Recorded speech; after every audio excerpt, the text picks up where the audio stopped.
The gay Igbo man who is glowy, juicy, sexy, moisturized, hydrated, and unbothered, divinely protected by my ancestors. I am going out with my man. We are on our way. Come, let's go. Yes. I swear, some people are so crafty. I don't reply to my DMs. You can send me emails and I will reply to emails. This person sent a DM saying to me, oh, you advertised it. Sorry. What happened?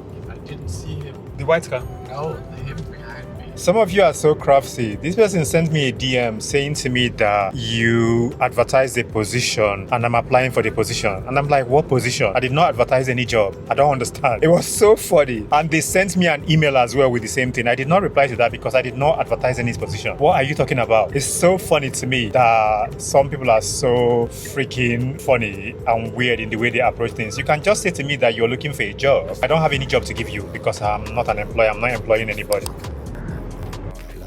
Can you hear the sound in the car? It is so hot. We parked the car. By the time we came in, the car was so freaking hot. I don't know what I need to do about pollen. My eyes. I need to do something about this. Despite taking antihistamine, my eyes are burning.